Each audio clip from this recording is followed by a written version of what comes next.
Calvary స్వరము నీ కొరకే, కల్వరి స్వరము నీ కొరకే.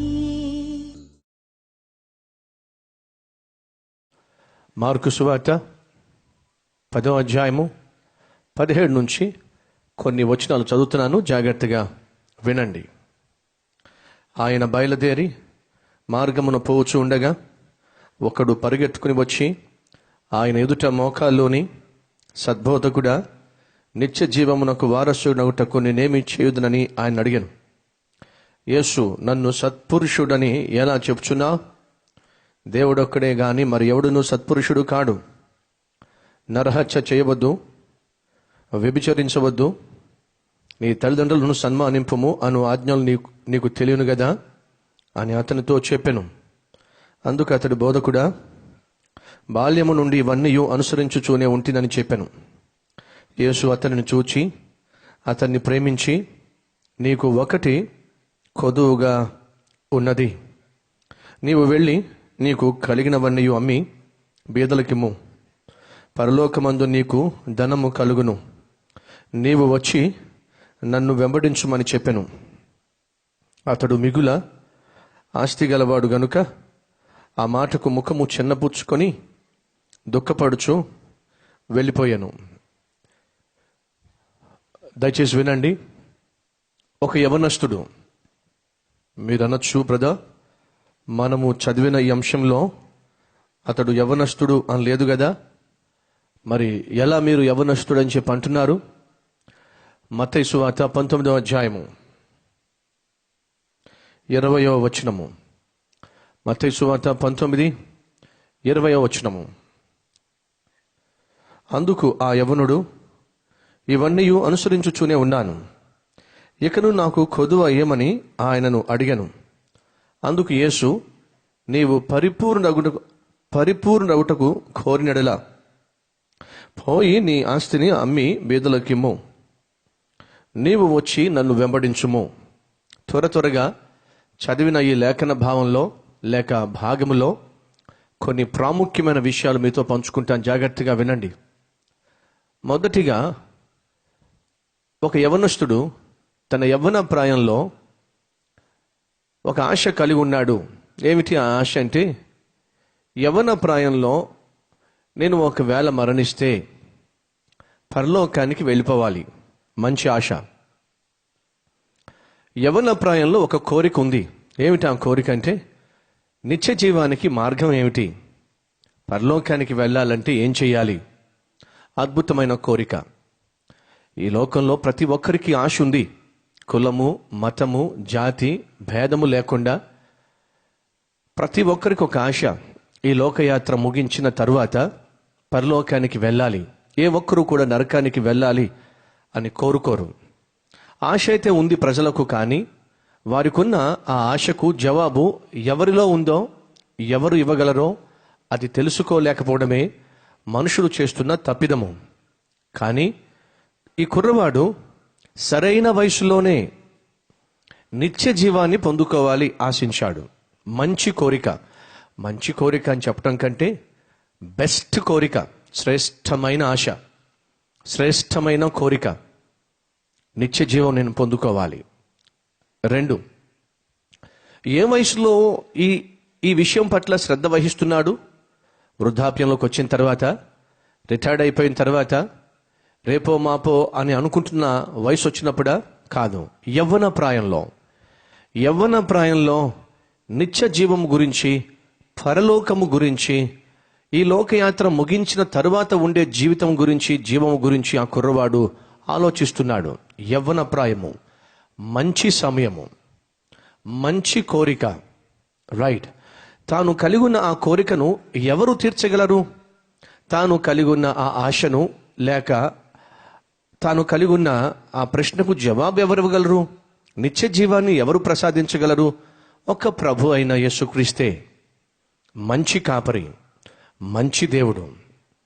ఎవరి దగ్గరికి వెళ్ళాడు నిత్య జీవం కోసం? లోకమంతా తిరగలా. ఎవరైతే నిత్య జీవాన్ని ప్రసాదించగలరో ఆయన దగ్గరికే వెళ్ళాడు. ఎలా వెళ్ళాడు అది కూడా ఉంది. పరుగు పరుగున వెళ్ళాడు. అలా పరుగు పరుగున వెళ్ళడంలో ఏం కనిపిస్తుంది?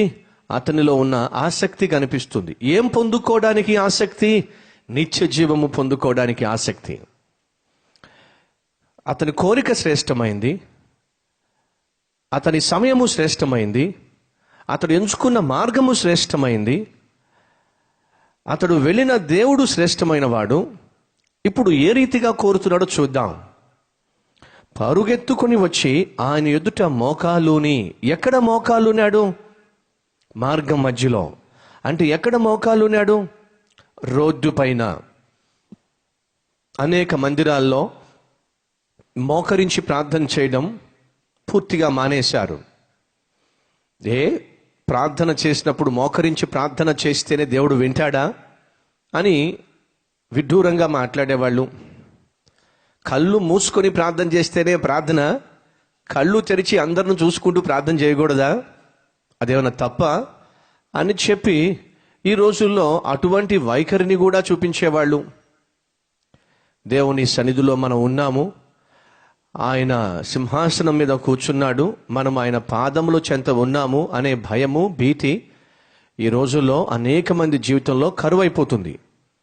దివ్యమైన దేవుని మందిరానికి, ఆయన సన్నిధికి వచ్చి కూడా మోకరించలేని వాళ్ళు చాలామంది ఉన్నారు. దయచేసి గమనించండి. వయస్సును బట్టో, అనారోగ్యాన్ని బట్టో, మీకున్న శారీరక బలహీనతను బట్టో ఒకవేళ మీరు మోకరించకపోతే నేను చెప్పే ఈ విషయాలు వర్తించవు. కానీ ఆరోగ్యంగా ఉండి కూడా, మోకరించగలిగి కూడా మోకరించి ప్రార్థన చేయకపోవడం దేవుని పట్ల నీవు కలిగి ఉన్న అవిధేయతను చూపిస్తుంది, లేదా లెక్కలేనితనాన్ని చూపిస్తుంది. ఈ కుర్రవాడిని చూడండి. యవన ప్రాయంలో పరుగు పరుగున యేసు ఎదుటకు వచ్చి రోడ్డు మీద మోకాలు ఉన్నాడు. ఆ కుర్రవాడు ఏమైనా ఆస్తిపాస్తులు లేనివాడా? రోడ్ల మీద తిరిగే బికారి వంటి వాడా? లేదండి. ఆ కుర్రవాడు ధనవంతుడు, బహుధనవంతుడు కాబట్టి సాధారణంగా అతని బట్టలు మంచి బట్టలై ఉంటాయి. బహుధనవంతుడు గనుక తగినటువంటి వస్త్రాలే ధరించుంటాడు. మరి మంచి ఖరీదైన వస్త్రమును ధరించిన కుర్రవాడు దేవుని ఎదుట, ప్రభు యేసుక్రీస్తు ఎదుట రోడ్డు మీద మోకరించాలంటే చాలా కష్టం. మనలో చాలామంది మోకరించాలంటే బట్టలు నలిగిపోతాయేమో అనేవాళ్ళు లేరంటారా?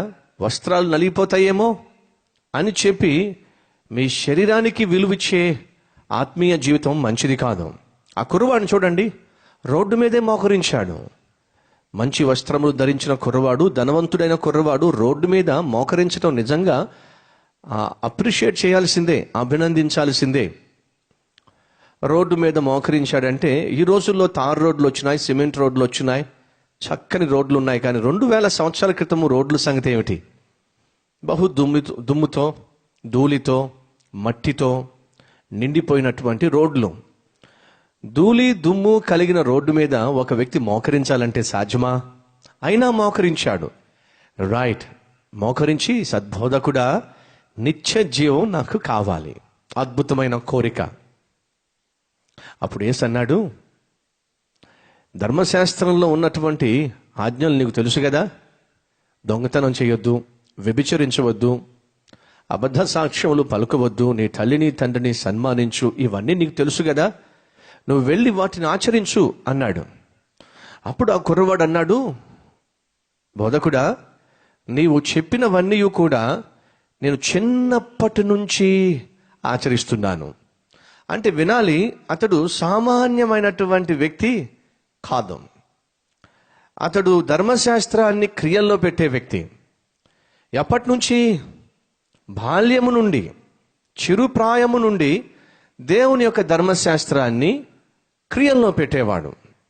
వీటన్నిటినీ కూడా నేను చిన్నప్పటి నుంచి ఆచరిస్తున్నానయ్యా అన్నాడు. అతడు ఒకవేళ అబద్ధం ఆడుతున్నట్లయితే, యేసుక్రీస్తును మభ్యపరిచే ప్రయత్నం చేస్తూ, భలేవాడో ప్రభువా, చిన్నప్పటి నుంచి నేను వీటన్నిటిని చేస్తున్నాను ప్రభువా అని ఏదైనా మాయగా మాట్లాడినట్లయితే, యేసుక్రీస్తును ఇంప్రెస్ చేయడానికి మాట్లాడినట్లయితే, హృదయాంతరంగములు ఎరిగిన యేసు వెంటనే చెప్పేసేవాడు, ఎందుకు అబద్ధం ఆడుతున్నావు? నీ హృదయంలో ఉన్నటువంటి స్థితి నాకు బాగా తెలుసు. వేటిని కూడా నువ్వు క్రియల్లో పెట్టకుండానే నా ముందు అబద్ధం ఆడుతున్నావు చెప్పేసేవాడు.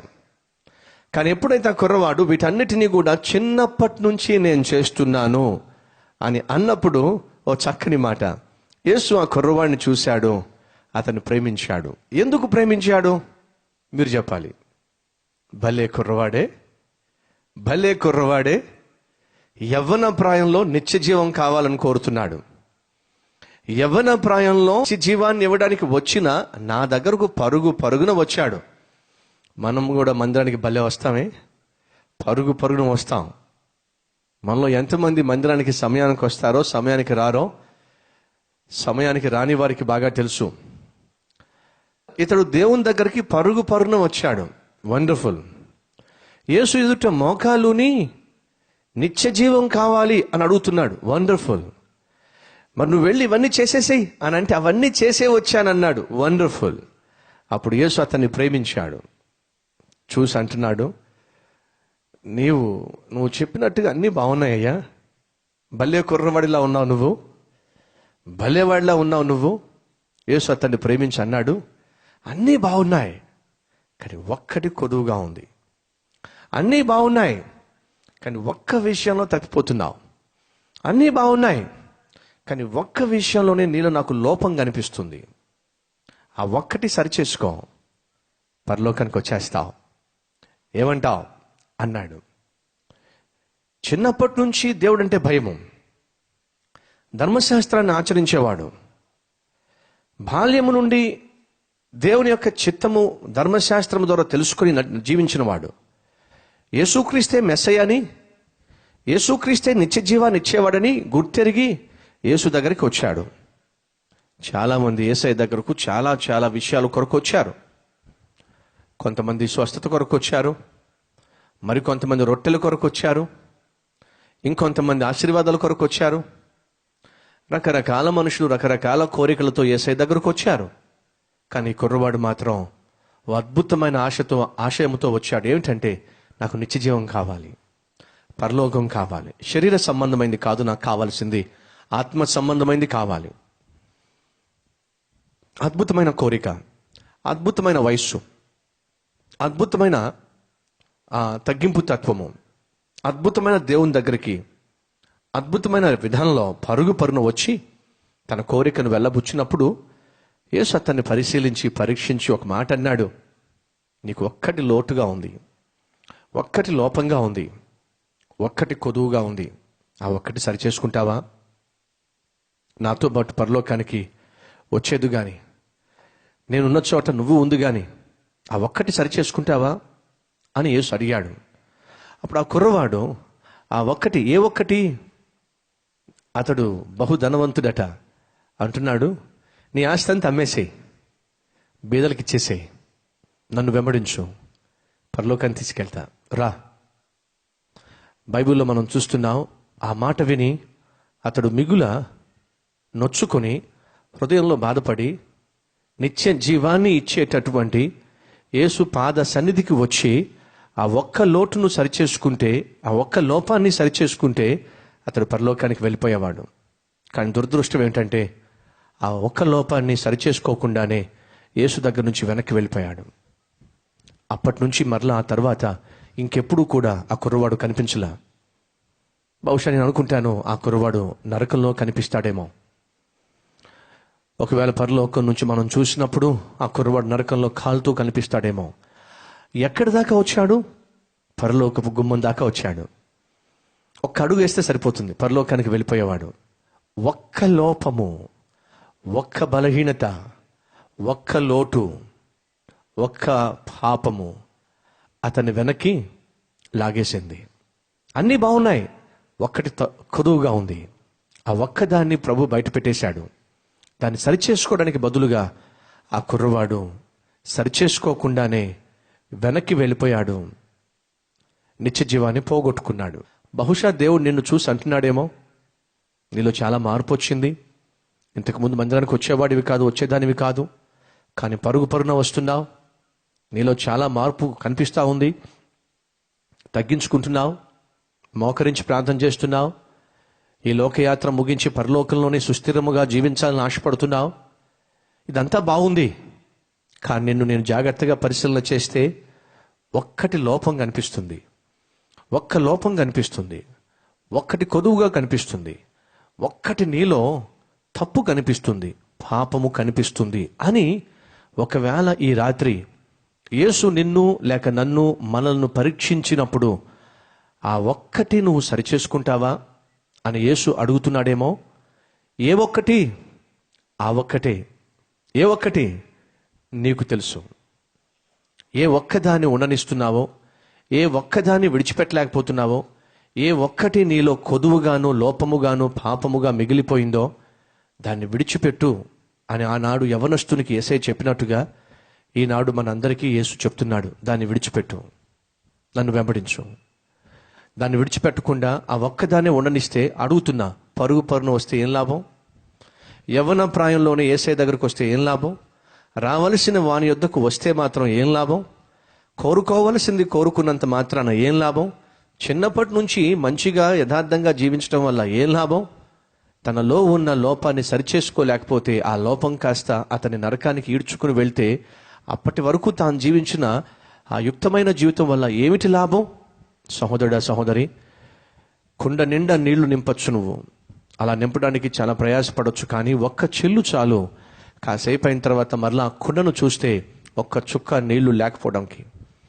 అలాగే నువ్వు ఎంతో చక్కగా గంటలు గంటలు వాక్యాన్ని విని ధ్యానించి ప్రార్థన చేసి దేవుని శక్తిని, ఆయన భక్తిని, పరిశుద్ధమైన జీవితానికి కావలసినటువంటి ఆత్మీయతను నువ్వు సమకూర్చుకోవచ్చు, నీ గుండె నిండా నింపుకోవచ్చు. కానీ ఒక్క పాపము చాలు. ఆ ఒక్క పాపము నిన్ను లోకానికి ఈడ్చుకుని పోవడానికి, నువ్వు పొందుకున్న ఆత్మీయ బలాన్ని, అందుకుంటున్నటువంటి ఆత్మీయ శక్తిని జార విడుచుకోవడానికి, పోగొట్టుకోవడానికి. నోవహుతో దేవుడు చెప్పాడు, నువ్వు నీ కుటుంబము కలిసి ఓడలోకి వెళ్ళండి. వెళ్ళిన తర్వాత ఓడ లోపట ఓడ బయట కీలు పుయ్యాలి. ఎందుకు కీలు పుయ్యాలి? లోపలిది బయటికి రాకూడదు, బయటది లోపలికి రాకూడదు. నీ పడవ నీళ్ళల్లో ఉండాలి, కానీ నీళ్లు మాత్రం నీ పడవలో ఉండడానికి వీలు లేదు. ఒక్క చెల్లు ఉంటే ఏమవుతుంది? ఒక్క చెల్లు చాలు ఆ ఓడంతటిని కూడా ముంచేయడానికి. ఒక్క పాపము చాలు, ఒక్క లోపము చాలు నిన్ను నరకానికి ఈడ్చుకుని వెళ్ళడానికి. ఉన్నదా? నువ్వు విడిచిపెట్టకుండా దాచిపెట్టిన ఆ పాపము ఇంకా నీలో. ఈ రాత్రి ఒకవేళ ప్రభు అయిన యేసుక్రీస్తు నీ పక్కన నిలబడినట్లయితే ఏ విషయంలో నిన్ను చూసి అంటాడో అన్నీ బాగున్నాయి, ఆ ఒక్కటే నీలో నాకు నచ్చటం లేదు, ఆ ఒక్కటే నువ్వు అనవసరంగా ఉండనిస్తున్నా, దాన్ని కూడా తీసేసేయి, దాన్ని కూడా విసర్జించేసేయి, దాన్ని కూడా విడిచిపెట్టేసేయి.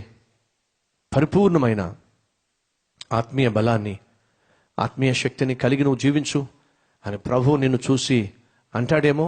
అయితే ప్రశ్న ఏమిటి? ఆ ఒక్కటి నీలో ఉన్న లోపము. దాన్ని ఈ రాత్రి నువ్వు తొలగించుకోవాలి. అది నీలో ఉన్న పాపముతో కూడిన చూపులు కావచ్చు, తలంపులు కావచ్చు, శరీరము కావచ్చు, కోరిక కావచ్చు, అలవాటు కావచ్చు, శరీర సంబంధమైనది కావచ్చు, మానసికమైనది కావచ్చు, ఆధ్యాత్మికమైనది కావచ్చు, అది ఏదైనా సరే ఈ రాత్రి దేవుడు నీతో మాట్లాడుతూ, నిజమే నాలో ఒక్కటి మాత్రం మిగిలిపోయింది, ఆ ఒక్కటి ఇంకా నా నుంచి బయటపడలేదు ప్రభు, ఆ ఒక్కదాన్ని జయించే శక్తి నాకు ఈ ప్రభు అని ప్రార్థన చేస్తే ఎంత బాగుంటుంది. Let us pray. ప్రార్థన చేద్దాం. ప్రతి ఒక్కరి తలలు వంచండి.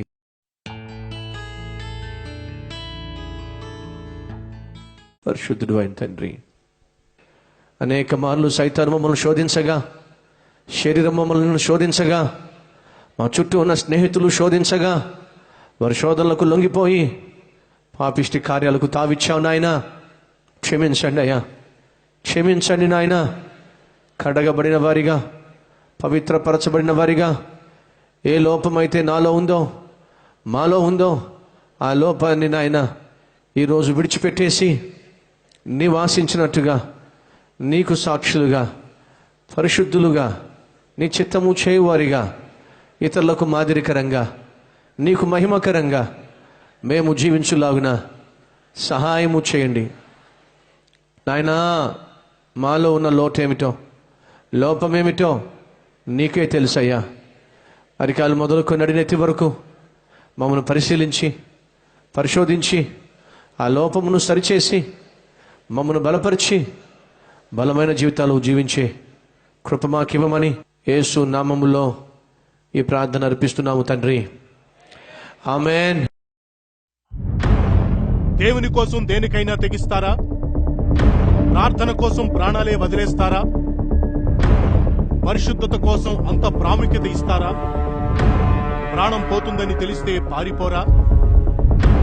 పాపిష్టి లోకంలో పరిశుద్ధంగా జీవించిన వీరు ఎవరు? ఇంతకీ ఎవరు వీరు? ఏ ప్రాంతం వారు? ఏ ఖండం వారు?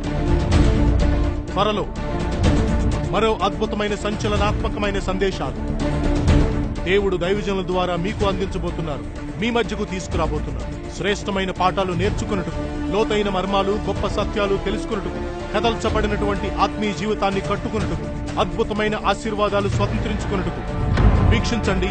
ప్రతిరోజు రాత్రి 9 గంటలకు ఇదే ఛానల్లో మన కల్వరి స్వరం టీవీ కార్యక్రమం ద్వారా ప్రసారం చేయబడుతుంది.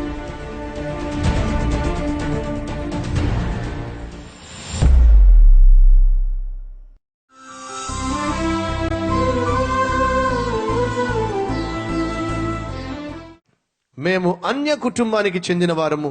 పెళ్ళైన 2 సంవత్సరాలకి నాకు నా భర్తకు మనస్పర్ధలు వచ్చి ఇరు కుటుంబాలకు గొడవలు జరిగి ఒకరికొకరం దూరమైపోయాం. ఒకవైపు నేను సాక్ష్యాలు పంచుకుంటున్నాను, మరొక వైపు సత్యాన్ని కూడా తెలియచేస్తున్నాను. సాక్ష్యముతో కూడిన సత్యాలు, సాక్ష్యముతో కూడిన సందేశము. ఒకసారి జతపరచబడిన తరువాత విడిపోవడము, వేరైపోవడము దేవుని చిత్తము కాదు. ఈరోజు ఎవరైనా మన మధ్య ఉన్నారా? విడిపోవడానికి సిద్ధంగా ఉన్నవారు? ఇంకా లాభం లేదు, విడాకులు చేయాల్సిందే. ఇక లాభం లేదు, వేరైపోవాల్సిందే. ఈ ఆలోచన ఎవరిలో వస్తుంది? సైతానులో వస్తుంది. సైతాను యొక్క మనస్సు కలవారిలో వస్తుంది. ఎందుకని? సమాధానకరమైన ఆత్మ దేవుని ఆత్మ. ఎదుటనున్న భర్త, భార్య ఎటువంటి వారైనప్పటికీ కూడా నా ప్రభు సమాధానాన్ని అనుగ్రహిస్తాడు, సమాధానాన్ని ప్రసాదిస్తాడు. సమాధానం లేని చోట సమాధానాన్ని పుట్టించగలడు. ఆయన సమాధానానికి కర్త. సమాధానానికి కర్త అంటే అర్థం ఏమిటి? సమాధానమును పుట్టించగలవాడు. ఎస్, ఏ కుటుంబంలో సమాధానం లేదో ఆ కుటుంబంలో దేవుడు సమాధానాన్ని పుట్టించగలడు. మనం విశ్వసిస్తే, మనం నమ్మితే ఈ సత్యం మర్చిపోవద్దు. ఈరోజు ఎవరైనా మన మధ్య ఉన్నారా? విడిపోవడానికి, వేరైపోవడానికి సిద్ధపడిన వాళ్ళు, లేదా పోయిన వారమో, పోయిన నెలలో, 2-3 నెలల్లో విడిపోయిన వాళ్ళు ఉన్నారా? దయచేసి వినండి, అది దేవుని చిత్తం కాదు. విడిపోవడము, వేరైపోవడము దేవుని ఉద్దేశం కాదు, అది సైతాను యొక్క ఉద్దేశము. సమాధానాన్ని ఇవ్వడానికి దేవుడు సిద్ధంగా ఉన్నాడు.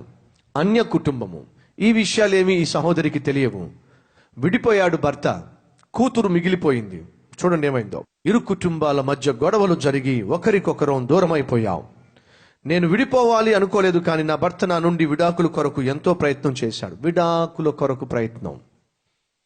కనీసం నాతో గాని, నా పాపతో గాని మాట్లాడడానికి కూడా నా అత్తింటి వారు ఒప్పుకోలేదు. అసలు చూడడం కానీ మాట్లాడడం కూడా జరగడం లేదు. ఇక చనిపోవాలి అనుకున్నాను. చచ్చిపోదాం. భర్త దూరం అయిపోయాడు, నేను పాప ఒంటరి అయిపోయాం. కుటుంబం చిన్న భిన్నం అయిపోయింది. ఇంకెందుకు బతకాలి మేము? చనిపోదాం. చనిపోవాలి అని అనుకున్న సమయములో టీవీలో కల్వరి స్వరం వాక్యము విని యేసయ్యను నమ్ముకొని ప్రార్థన చేశాను. ఎంత అద్భుతం అండి! క్రైస్తవురాలు కాదు, ఒక అన్యురాలు, అన్య కుటుంబానికి చెందిన వ్యక్తి కల్వరి స్వరము ద్వారా ఆదరించబడి, బలపరచబడి, ఆ ప్రభువే నిజమైన దేవుడని గ్రహించి ప్రార్థన చేసిందట. ఆ తర్వాత కల్వరి స్వరం చూసిన ప్రతిసారి ఎంతో బలపరచబడ్డాను. ఒక కార్యక్రమానైనా బలపరచాలి అని అనుకున్నాను, కానీ నా వద్ద అంత డబ్బులు లేవు. నన్ను బలపరుస్తున్న కల్వరి స్వరాన్ని బలపరచాలి, నన్ను ఆదరిస్తున్న కల్వరి స్వరాన్ని ఆదరించాలి, కానీ నా దగ్గర డబ్బులు లేవుగా, ఉద్యోగం కూడా లేదుగా, అండగా భర్త లేడుగా, పోషణే కష్టంగా ఉందిగా. అటువంటి సమయంలో కల్వరి స్వరాన్ని బలపరచాలని ఈ సహోదరి తీసుకుని తీర్మానం తెలుసా ఏమిటో? చూడండి. నా దగ్గర డబ్బులు లేవు, దానికోసం ఉద్యోగం చేయాలని నిర్ణయించుకుని ఉద్యోగ ప్రయత్నం చేశాను. దేవుడు ఒక స్కూల్లో 2300 జీతంతో ఉద్యోగం ఇచ్చాడు. ప్రతి నెల జీతాన్ని దాచి 10,000 పోగు చేసి ఒక టీవీ కార్యక్రమాన్ని బలపరిచాను. 2300 రూపాయల జీతం 10,000 రూపాయలు కావాలంటే 4 నెలల జీతాన్ని ఇవ్వాలి, అంతకంటే ఎక్కువ ఇవ్వాలి. మనం అందరం కూడా సాధారణంగా దేనికోసం ఉద్యోగం చేస్తున్నాం? కుటుంబ పోషణ కోసం. మన కుటుంబ పోషణ కోసం ఉద్యోగం చేస్తున్నాం. మన బిడ్డల చదువు కోసం ఉద్యోగం చేస్తున్నాం. మన ఇంటికున్న లోన్ తీర్చడానికి, మనం కొన్న కారు లోన్ తీర్చడానికి, మనకున్నటువంటి ఆర్థిక ఇబ్బందుల నుంచి బయటపడడానికి ఉద్యోగాలు చేస్తున్నాం. ఉద్యోగాలు మన కొరకే చేస్తున్నాం. కానీ ఈ సహోదరి ఉద్యోగం చేస్తుంది తన కొరకు కాదు. ఈ సహోదరి ఉద్యోగం చేస్తుంది నశించిపోతున్న ఆత్మలకు శుభార్త అందాలి. అందుకొరకు నేను ఉద్యోగం చేస్తున్నాను. కల్వరీశ్వరాన్ని బలపరచడానికి భర్త అండ లేకుండా, ఆర్థిక వనరులు లేకుండా, పోషించే నాదుడు లేకుండా 4 నెలల జీతాన్ని కల్వరీశ్వరాన్ని బలపరచడానికి ఇచ్చిందండి. మరొక మాట ఎవరో తెలుసా? ఒక అన్యురాలు టీవీలో ప్రసారం చేయబడుతున్న కల్వరీశ్వరాన్ని చూసి తన జీవితంలో ప్రభువును అంగీకరించినటువంటి అద్భుతమైన ఆత్మీయురాలు. దేవుడు మౌనంగా ఉండగలిగాడా? దేవుడు పట్టించుకోకుండా ఉండగలిగాడా? భర్త దూరం అయిపోయాడు, విడిపోయారు, వేరైపోయారు. మరి దేవుడు ఏం చేశాడు చూడండి. 10,000 రూపాయలు పోగు చేసి ఒక టీవీ కార్యక్రమాన్ని బలపరిచాను. అలా చేసిన 2 నెలల్లోనే ఎన్నో గొడవలు జరిగి విడిపోయిన మమ్ములను దేవుడు కలిపి ఎంతో అద్భుతంగా మహా కుటుంబాన్ని కట్టాడు. మన ప్రభువు ఎంతైనా నమ్మదగిన దేవుడు. మనము ఆ ప్రభువును విశ్వసించి నమ్మి ఆయనను మహిమపరిచే విధంగా జీవిస్తే ఖచ్చితంగా మనకున్న పరిష్కారము దొరకకుండా ఉన్న సమస్యలకు మన ప్రభువు ఖచ్చితంగా జవాబులు ఇవ్వగలడు. అందులో సందేహము లేనే లేదు. ఒక అన్యురాలు 4 నెలల జీతాన్ని త్యాగం చేయగలిగిందంటే, సహోదరుడా సహోదరి, సువార్తను ప్రకటించడానికి, ఒక ఆత్మను ప్రభు సన్నిధికి నడిపించడానికి మనం ఎన్ని త్యాగాలు చేయాలో, ఎంతగా ప్రయాసపడాలో ఒకసారి ఆలోచించండి. బాలురే కానీ దేవుణ్ణి తెలుసుకున్నారు. బాలురే కానీ జ్ఞానాన్ని సంపాదించారు. బాలురే కానీ పరిశుద్ధంగా జీవించారు. పరిశుద్ధత కోసం రాజభోజనాన్ని కాదన్నారు. దేవుని కోసం ప్రాణాలను పణంగా పెట్టారు. ప్రార్థన కోసం జీవితాన్నే అర్పించారు. షద్రక్, మేషక్, అబెద్నెగో, దానియేలుల గూర్చి దానియేలు గ్రంథాన్ని క్షుణ్ణంగా ధ్యానిద్దాం. ఎప్పుడూ వినని, ఎవరూ ధ్యానించని ఆత్మీయ సత్యాలను తెలుసుకుందాం. లోతైన పాఠాలు నేర్చుకుందాం. సత్యాన్ని గ్రహిద్దాం. ప్రభువుకు దగ్గరగా చేరదాం. రండి, ప్రతిరోజు సాయంత్రం 6 గంటలకు కల్వరీ టెంపుల్లో.